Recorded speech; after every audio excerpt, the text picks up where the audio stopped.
Bismillahirrahmanirrahim. Assalamu alaikum and hi my friends. As we have started the series of eye and now we have reached to the chapter of conjunctiva and its different disorders. The first topic is conjunctivitis. What is conjunctivitis? Conjunctivitis is the inflammation of conjunctiva. And what is conjunctiva? Conjunctiva is a translucent mucous membrane which covers the undersurface of eyelids and reflects over the globe. Okay, so this conjunctiva covers the undersurface of eyelid, a mucous membrane which covers the undersurface of eyelid and reflect over the globe up to the cornea. This is called conjunctiva. So when it is inflamed, it is called conjunctivitis. Before moving to the details of conjunctivitis, we should know the parts of conjunctiva and the histological structure of conjunctiva. So we have three parts of the conjunctiva. The conjunctiva is divided mainly into three parts. The palpebral conjunctiva, the conjunctiva which covers the undersurface of eyelid. This is the palpebral conjunctiva which covers the undersurface of eyelid. And the conjunctiva which start making an angle and starts reflecting over the globe. This is the fornical conjunctiva. Okay? And the conjunctiva which covers the whitish of the eye, which is sclera. So this is the bulbar conjunctiva which covers the sclera, okay, the visible whitish part of the eye. So palpebral conjunctiva, fornical conjunctiva and bulbar conjunctiva. Histologically, we divide the structure of conjunctiva into epithelium and stroma, okay. The stroma is further consists of adenoid cell layer and fibrous cell layer. So the epithelium is about 2 to 5 cell layer thick, okay. It is 2 to 5 cell layer thick and it is mainly the non-keratinized squamous epithelium which contain goblet cells. So the goblet cells are dispersed like this, okay. So these are the goblet cells which are dispersed in this non-keratinized squamous epithelium, and these are unicellular mucin secreting glands, okay. So this is a non-keratinized squamous epithelium consists of 2 to 5 cell layer and its basement membrane is mainly consists of type 4 collagen fibrils, okay. The stroma is further consists of two layers, adenoid cell layer which is also called lymphoid cell layer and fibrous cell layer. Adenoid cell layer or lymphoid cell layer, it consists of macrophages, lymphocytes, mast cells. These all white blood cells are dispersed in a fine connective tissue, okay. And this is also called lymphoid layer. In this adenoid and lymphoid layer, it is deficient in a newborn and it develops after about 3 to 4 months of birth, okay. So it is deficient in a newborn until 3 to 4 months. Fibrous layer, the fibrous layer is this layer consists of collagen and elastic fibers in which the nerves, blood vessels, etc. are dispersed. And the molar muscle and the accessory lacrimal glands are also present in this fibrous layer of the conjunctiva.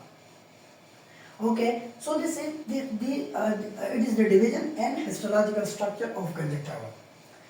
We have also some glands in the conjunctiva which are important for the maintenance and production of tear film, okay. So we have accessory lacrimal glands. As I told you that this fibrous layer, the fibrous layer of stroma contain accessory lacrimal glands, molar muscle, etc. Okay. So the accessory lacrimal glands, these are the glands which produce the aqueous part of tears. As we have discussed the tears, the production of tears, and the structure of tear in the previous lecture, okay. So we have accessory lacrimal gland which is the gland of Cross and gland of Wolfram. The gland of Cross are actually located in this fibrous layer in this region, okay. In the fornical region we have the gland of Cross, and in the tarsus above the upper border of upper tarsus and above the lower border of lower tarsus we have the glands of Wolfram. So the glands of Wolfram and the gland of Krause. These are the accessory lacrimal glands which produce aqueous part of tears. And we have the mucinous glands. Okay, apart from the goblet cells which are mucin secreting glands, we also have some mucinous glands in the conjunctiva. They are the gland of Mans and gland of Henle. So the glands of Mans, they are present at this region, the limbus. Okay, the limbus between the conjunctiva and the cornea. This is the part in which we have the glands of Mans of mucin. Okay, and we have the glands of Henle, which are located in the palpebral part of the conjunctiva. Mostly in this part of the conjunctiva, we have the glands of Henle. Okay, these are the mucin secreting glands, Mans and gland of Henle. These are the glands of the conjunctiva, arterial supply and nerve supply.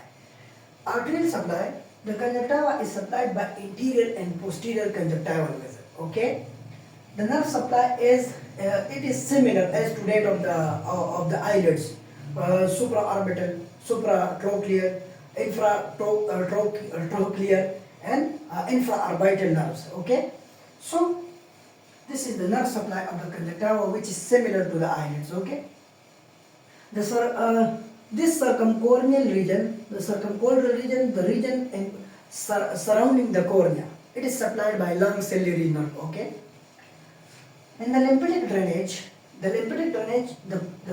lateral part of the conjunctiva, it drains into the preauricular lymph node, and the medial part of the conjunctiva, like the eyelids, it drains into the submandibular lymph nodes. Okay, the function of the conjunctiva. So what are the functions of the conjunctiva?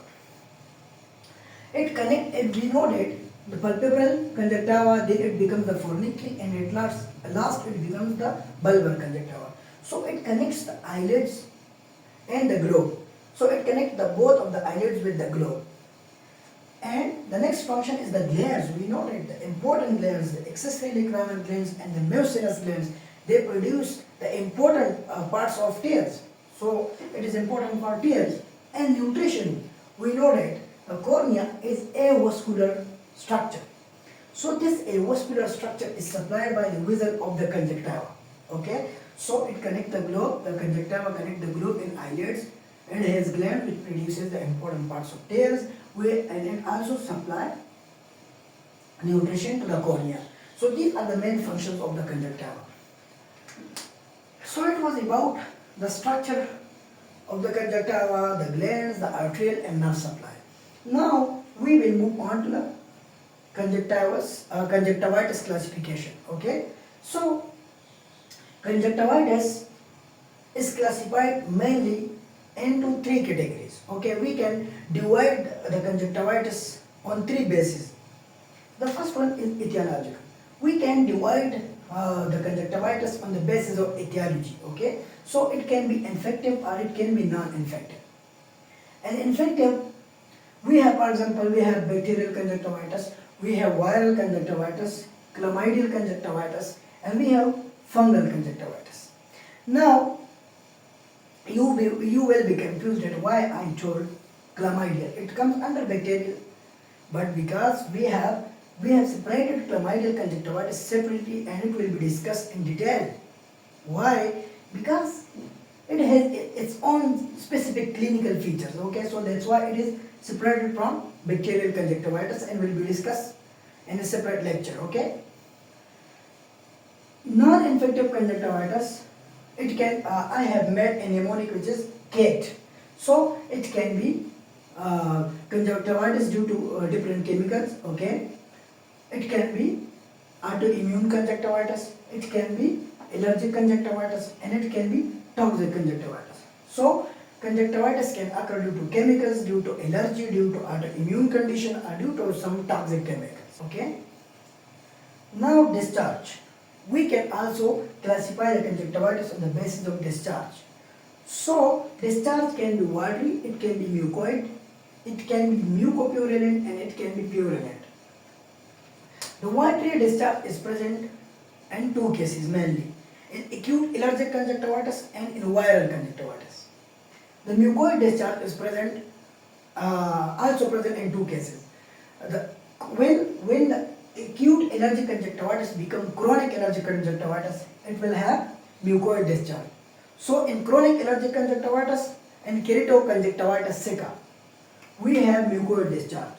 Okay, mucopurulent discharge is present in mild bacterial infection or chlamydial type of conjunctivitis. Okay, and the purulent conjunctivitis is present in severe bacterial infection or gonococcal type of conjunctivitis. Okay, so mucopurulent is present in mild bacterial or chlamydial, and purulent severe bacterial infection and gonococcal conjunctivitis.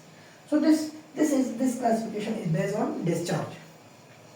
Now we also have the third type of classification, which is on the conjunctival response. We also can classify the conjunctivitis on the basis of how the conjunctival responds to different types of conjunctivitis. Okay, so we have follicular type of conjunctivitis and we have papillary type of conjunctivitis. First of all, what is follicle and what is papillae?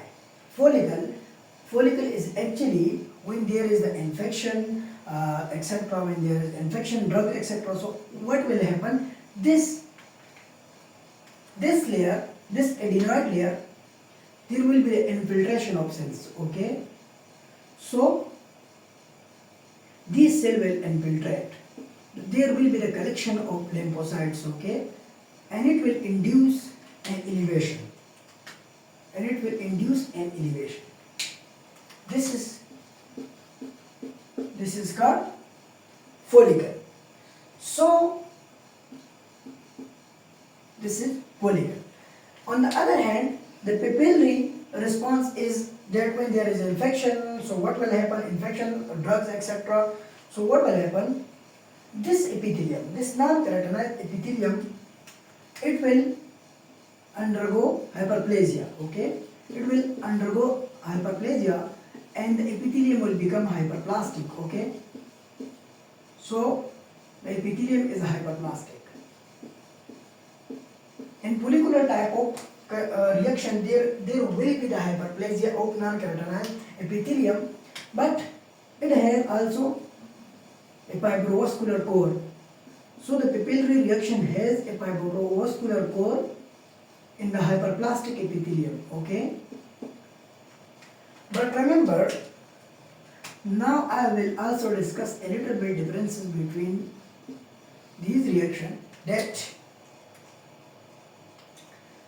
the follicular response is more elevated. Okay, the follicle will be more elevated in contrast to the papillae. The papillae is not more elevated. Okay, it is less elevation and it is more elevation. And papillary follicles are whitish, so there will be the whitish elevation on the eye.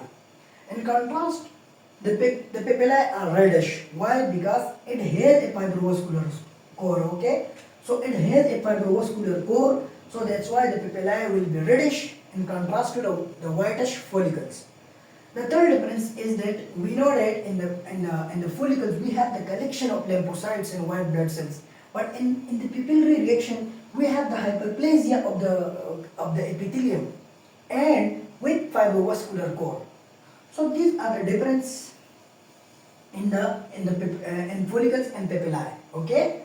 Now, these both type of reactions are encountered in different conditions. For example, the follicular response is encountered in viral type of conjunctivitis, such as picornavirus, adenovirus, herpes virus, measles virus, etc. So, viral conjunctivitis, chlamydial conjunctivitis, okay, viral chlamydial conjunctivitis, different drugs, for example, eserine, epinephrine, etc. So, in these conditions, we will have follicular type of response. In papillary reaction, it is encountered in autoimmune condition, in allergic type of conjunctivitis, in different type of, for example, in drugs, atropine. So, autoimmune, allergic, drugs like atropine, and when the conjunctiva is chronically irritated, such as, for example, if someone has put on the lens and the lens is there for a long duration. So what will happen? So the chronic irritation for different lens, different sutures, lens and prosthesis can induce. So chronic irritation can induce papillary reaction. Okay, so these type of reaction will be present in these types of conjunctivitis. Okay, so this was about the structure of the conjunctiva and classification of conjunctiva.